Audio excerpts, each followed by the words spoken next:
And are you refreshed? Good. Now what?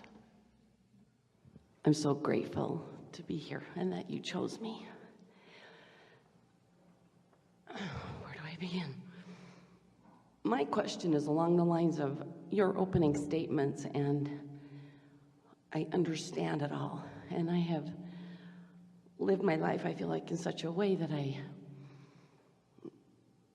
my strongest desires were for positive, healthy relationships. You know, abundance and those kinds of things have come easier to me since I understood that, but relationships. So I've had situations in my life and tragedy, upset, things that I can't tell you I feel like I helped create. If I do have to take all that responsibility, my question is, how do I stay in love with who I am?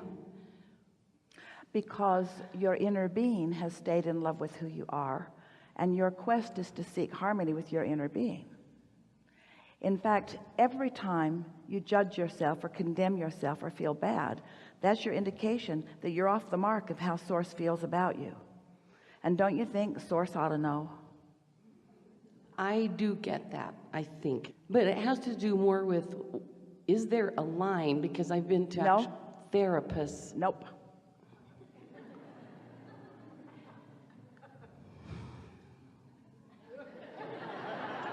Can I give you an example? Sure. I don't know where to begin, but... We do. Relationships are significant because you're interacting with others all the time. And how you feel has a lot to do with how you perceive others. And there's an inordinate amount of care from you and almost everybody about how others see you.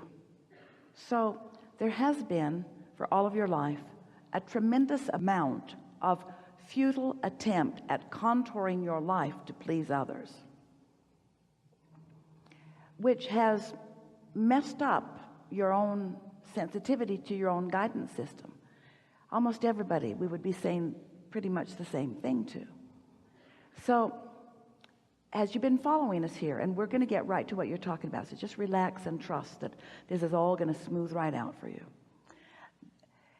As we've been talking here today about this path of least resistance, what most people do without even knowing they're doing it is that you try to make a path of lesser resistance for that one and that one and that one and that one. And in the process of it, two things happen. One is you distract them from their own guidance, and two is you distract yourself from your own guidance. And 3 out of 2 and 4 out of 2 and 5 out of 2 and 6 out of 2 is it backfires 100% of the time anyway. You just kind of got to let people figure stuff out and not try so hard to be the factor that makes it better for all of them. And once you decide that that's how it's going to be, and you begin translating that into behavior, things just get better and better. You can be so good to some that you disable them completely. You can be so good to some that they become almost demanding of more from you. It's like you start a trend where they get used to their sustenance coming from you, and then if you have the nerve to stop it in some way, then they become sometimes outraged, because it's like you've cut them off from the good that they deserve and that they have demanded through you. Well, it's time for you to allow them to discover that, like you and like everyone, they have a stream of care and attention and resources that is going directly to them from Source. And you're going to let them discover that for themselves, and you stop holding yourself responsible for things that you can't control, that were never any of your business to begin with. You'll feel way better once you start recognizing